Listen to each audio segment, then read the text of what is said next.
target. Ang gusto talaga natin by 2025 makita tayo. Malaking experimental lab ang ating mga eskwelahan sa buong bansa to provide quality education to the youth.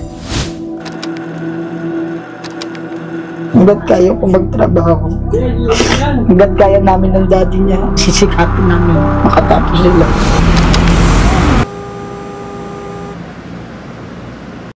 Art Vincent Esmedas.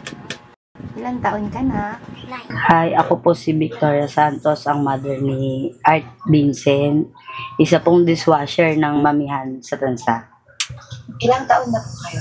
27 years old po. Araw-araw kasi sa kagaya ko pumapasok ng 12 hours, 6 p.m. hanggang 6 a.m. Sa umaga pag uwi ko magsasaing na ako kasi si Art nag-isa na lang siyang papasok sa school. May na siya, iwanan ko na siya ng baon, pamasahe. Kapag gising ko ng 2, 3 p.m. lagi ulit ako sa school. Then pagdating ng 5, sundo na ako pauwi sa kanila. Balik na ulit po sa trabaho. Ba't mo nagustuhan yung pagiging nito? Lahat ng papanood ko din, lagi ako naging masaya. Ano yung gusto mong maibigay sa pamilya?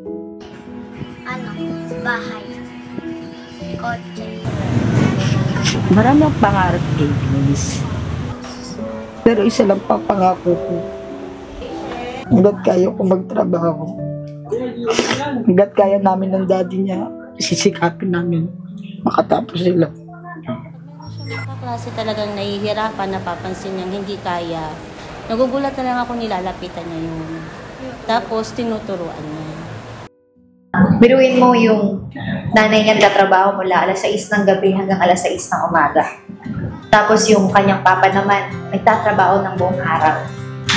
Kaya hindi rin naman talaga ginusto ng kanilang magulang yung ganung sitwasyon. Sadyang wala silang mahanap na ibang paraan para magkaroon ng mas maayos na buhay. Sa Barangay Potrero, may daang-daang scholar na nakatatanggap ng tulong pampinansyal. Start kami ng 10. As of last year, nasa 1,000 na yung scholar number. Kumbaga sa amin, pambiling uniform, pambiling libro, pakatulong lang ba na... Ang mga scholar na ito ay hindi kinakailangang dumaan sa kahit anumang qualifying exam at hindi rin nila kailangan ng gradong mataas upang makapasa sa sinasabi kong scholarship program. Ang mga kabataan ay susi ng bayan. Pangarap nila'y puspos, sila man ay musmus. Edukasyon ay hiyas na dapat yakapin, kailanmay hindi dapat ipagkait sa atin. Kapag pantay ang ningning ng bawat bituin, wala nang batang mananatili pa sa dilim.